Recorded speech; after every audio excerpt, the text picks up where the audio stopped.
When I was 20 years old, I was forced to flee my homeland with some change of clothes and only $70 on my shoe. I left my home, my family, my friends, and into the unknown I started my journey. It wasn't always like that. In 2011, I was a wanted man. The government militia had sieged my city. Snipers were everywhere. The power had been cut, and all we could hear outside was the rain. There was no communication or any way of phone service.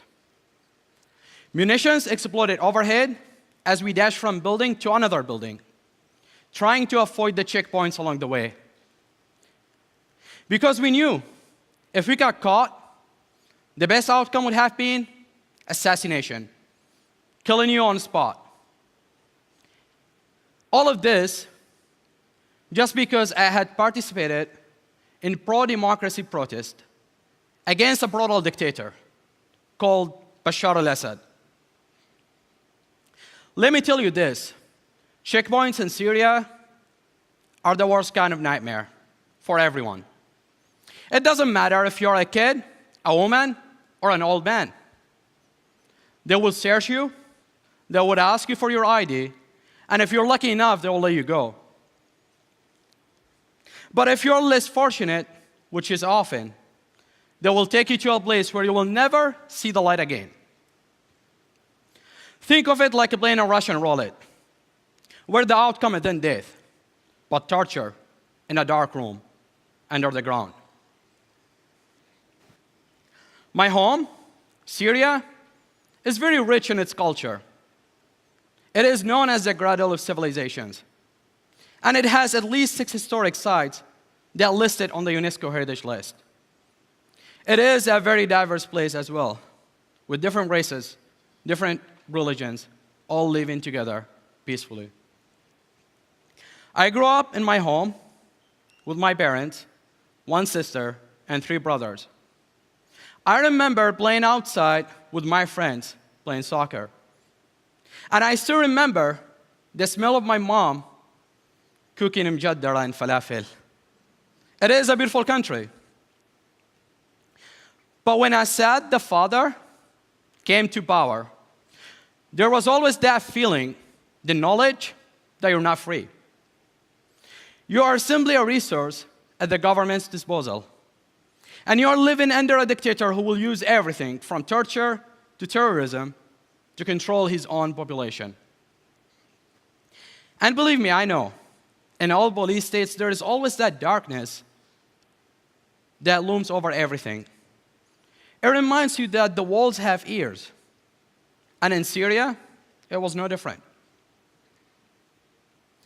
It is a wonderful place until it's not. And it was a beautiful place until it was not. And I guess that's what led the population to the uprising. Many of you probably know the story by now, after almost 8 years of war. How everything started in Tunisia, in North Africa, and how people stood up for freedom and democracy.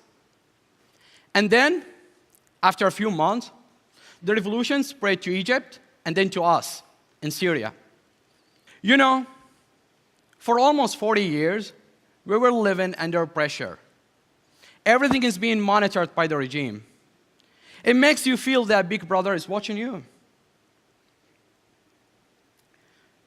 And honestly, people were really scared.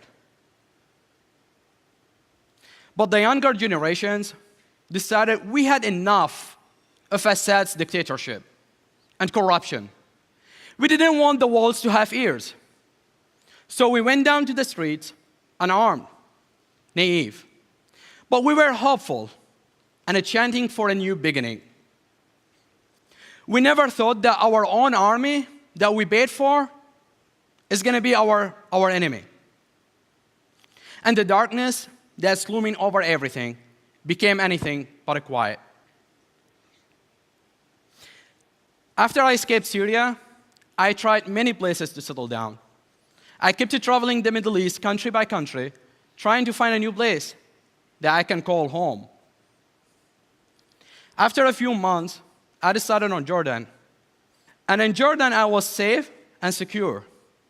But there was no work for me, and I couldn't afford to go back to school. I knew ultimately the path I was on offered me no future, and it gave me no hope. You see, I really wanted to go back to school. I had been studying computer engineering back home before the war started. I really wanted to live like any young person on this planet, with dreams of future that included an eventual family, friends, and meaningful work. I wanted to believe that despite my circumstances, I still might have the chance to change the world. And so, from my room, I started emailing as many schools as I could. Not only in Jordan, but all of the neighboring countries as well, and a few more. I was praying for one opportunity, but I got no response. Until from one. From what I considered to be the most unlikely of places. Here in Florida, there was that small Catholic school that responded. They listened to me, and they heard my story. They opened their hearts and minds to me. They were the human and humanitarian. St. Leo University offered me a Muslim exile with bad reputation for causing trouble, at least to Assad, according to Assad and some media, a ticket to get out of the chaos in the Middle East. This Catholic school believed in me and offered me a full scholarship and a great opportunity to reclaim my future. I remember my first day in the States like it was yesterday. My flight landed in Miami International at 1:13 p.m. I was alone, I had no one waiting for me, and I had no idea where to go. But as I looked around, I felt the greatness in myself. Wow, what a moment. I felt peace inside me.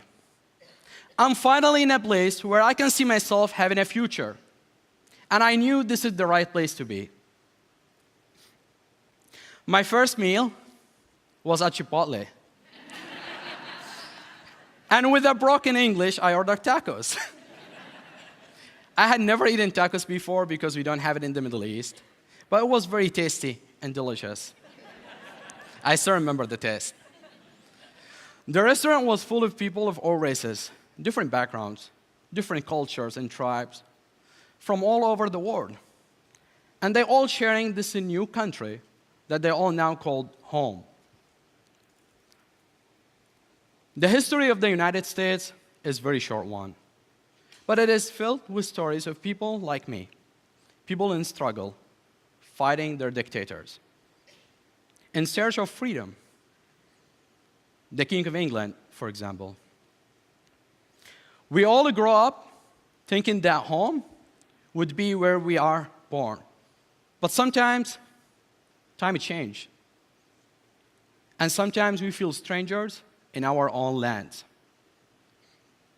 Today, like so many others before me, I feel blessed to have a new home. A home that's many miles away from where I was born. And I really miss being part of a family. But it is a home that embraces the freedom I could never have there. Freedom of speech, diverse society, and endless opportunities. You see, from my experience as a refugee who traveled multiple places trying to find a new home where I can start a new life, I believe home isn't just where your heart is. Home is where you can feel safe and respected. Home is where you can have dignity and rights. Home means freedom from fear and oppression. It means having choices. Home is where you can have hope and a future. And for me, home is the American dream. Thank you.